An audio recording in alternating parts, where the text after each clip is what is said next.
Fougères, nord de la Bretagne, le Métamorphose Tuning Club a voulu pour la première fois de son histoire s'associer à une épreuve de run comptant pour la Coupe de France. Pour le président du club, l'objectif de cette opération est simple, faire découvrir ces courses d'accélération au grand public. Nous voulions découvrir déjà ce que c'est le run et faire découvrir à tout ce qui est public du secteur du Grand Ouest. C'est la première fois que c'est organisé sur le Grand Ouest. Alors donc au niveau du club Métamorphose Tuning, ça n'avait jamais été organisé nulle part. Quotidien normal, on commence par les inscriptions, ensuite la visite médicale et le contrôle technique. Édouard Fernandez, habitué de la discipline, nous explique en 3 mots les qualités d'un véhicule de run.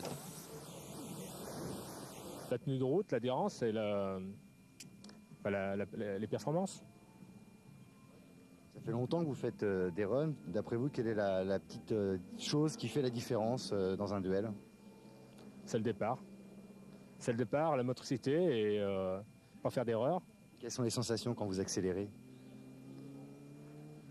Les sensations, je ne sais même pas. Hein. Je regarde le contour, je regarde la route, et puis la cellule d'arrivée. Puis voilà. Fernandez, avec sa Fiesta RS Turbo, s'est bien comporté à Fougères. Il s'est incliné en demi-finale face à Walter Pavier, un autre habitué du run, qui conduit également une Ford Fiesta. Fernandez termine 3e.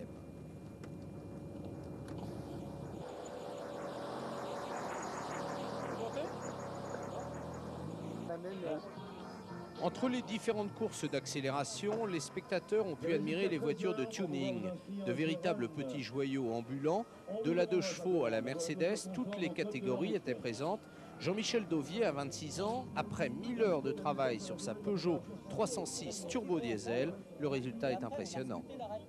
C'est une passion quoi. Moi quand j'étais petit, je regardais les rallyes, voir les voitures de rallye passer, je me suis dit bien, ça me plairait quoi. Puis bon, voiture de rallye pour rouler tous les jours, c'est pour l'idéal quoi. Moi je voulais quelque chose de beau quoi, qui sorte de l'ordinaire quoi. Quand vous avez récupéré la voiture, elle était dans quel état? Elle avait pris un petit fossé quoi. Elle avait un marbre quoi, donc je suis parti sur une caisse neuve, un kit carrosserie, kit d'IMA, et après j'ai personnalisé. Parce que pour moi, en fin de compte, mon souhait c'était d'avoir un véhicule, quand je me le mettais en concours, de ne pas retrouver la même quoi. Le gars qui voulait... Alors on a fait des pièces, des éléments, on les a modifiés maison quoi. Ça je suis sûr, en concours, le gars qui amène la même voiture, je dis au moins il s'est fait chier à faire la même chose que moi quoi.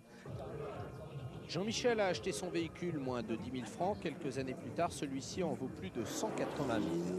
Retour au run avec la finale de la série majeure de cette journée entre Walter Pavier et Michel Corbin.